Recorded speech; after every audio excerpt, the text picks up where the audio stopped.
दे रहे होते हैं, बहुत सारी चीज़ें सुहेल आफरी भाई से सीखने को मिल रही होती हैं।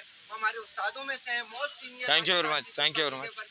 तमाम मेडिकल की टीम इनके साथ साथ जुड़ी हुई होती है, सारे दोस्त जुड़े हुए होते हैं, सुबह से लेकर शाम तक लोगों के मसले हल कर रहे होते हैं। वालेकुम अस्सलाम, कैसे हैं इमरान शेख आप? पाकिस्तान न्यूज़ के क्या हाल है? माशाल्लाह से मैं देखता हूँ कि आजकल हर जगह पॉलिटिकल हो, सोशल हो, कोई स्ट्रीट प्रोग्राम हो, पाकिस्तान न्यूज़ वहाँ पहुँचा होता है। और सबसे पहली बात कि आप पाकिस्तान पीपल्स पार्टी के एक बहुत बड़े सपोर्टर हैं, मीडिया पर्सन होने के बावजूद। बाबू हमारे एक सीनियर फ़ोटो जर्नलिस्ट हैं।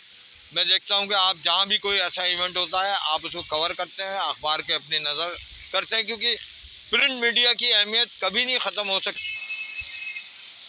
देखें, आज यकीनी बात है कि यूसुफ प्लाजा पे जहाँ मेरी बैठक है फरजान बेकरी पे, ये भुट्टो चौक भी कहलाता है, यहाँ यही मेरी बैठक है। जब मैं डिस्ट्रिक्ट का प्रेसिडेंट था या कराची का पीपल्स पार्टी का सेक्रेटरी इन्फॉर्मेशन था, तब भी मैं यहाँ बैठता था।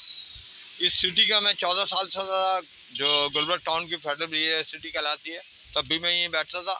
आज भी मैं as a former president PPP district central बैठता यहीं हूँ।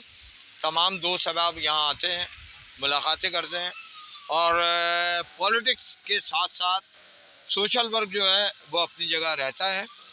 और आप लोग अमजद ताहिर और हमारे हाफिज़ इरशाद जिस अंदाज में खिदमत खल्क कर रहे हैं, गरीबों की दाद रसी गुज़िश्ता कई सालों से, ख़ास कर इस माह रमज़ान में आप लोग करते हैं, लेकिन आज इस माह रमज़ान में बड़ी बड़ी NGOs भी पीछे हट गई हैं, उस अंदाज में काम नहीं कर रही हैं। लेकिन मैं क्योंकि ख़ुद आपके प्रोग्राम में शामिल हुआ था, बनफ्स नफीस, मैंने देखा कि आपने किस तरीके से सैकड़ों लोगों में राशन की तकसीम की, जो उनके चंद आंसू पूछे, और वो अपना शायद ये महीना आपकी वजह से कम खाने पीने के इजनास में, शहरी व अफ्तार में उनको कोई प्रॉब्लम नहीं हो रही। आपने जो राशन दिया वो उनके घर के अंदर वही राशन इस्तेमाल हो रहा है। तो आप लोग बहुत सारी दुआएं समेट रहे हैं।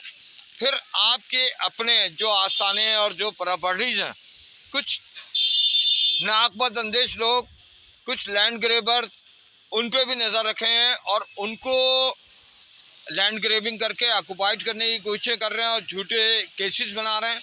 मैं उन तमाम लोगों की, तमाम अनासिर की बहुत ज़्यादा मजम्मत करता हूँ। और मैं ये समझता हूँ कि हमारी अदलिया, हमारा कानून, हमारी पुलिस आप लोगों को ज़रूर इंसाफ फराहम करेगी, क्योंकि जिस जगह अमल अकाउंटेबिलिटी ख़त्म हो जाती है वहाँ जस्टिफिकेशन का सवाल ही पैदा नहीं होता। लेकिन हमारे ये कानूनी इदारे, हमारी अदालतें आवाम को इंसाफ देने के लिए, तो आज मैं आपकी आवाज़ बन के यहाँ ये कह रहा हूँ कि आपको जो भी आपकी जायज़ जो प्रॉब्लम्स हैं उनको रिजॉल्व होना चाहिए, आपको आपकी प्रॉपर्टीज़ मिलनी चाहिए, आपको आपके हुकूक मिलना चाहिए। आप ज़्यादा से ज़्यादा बढ़ चढ़ कर उन मुस्तहिक़ीन की खिदमत करें जो अब तक। देखिए, यूथ जो है हमारी, असल में कौम की मेमार वही है। हम तो अपने अपने हिस्से की जो हमारी उम्र थी, जो सियासत थी, वो हम तकरीबन गुजार चुके हैं। अब हम बोनस की एज है, और लेकिन काम अपने वो कर रहे हैं, वो पॉजिटिव काम जो हमारे काम मशाल राह बने यूथ के लिए।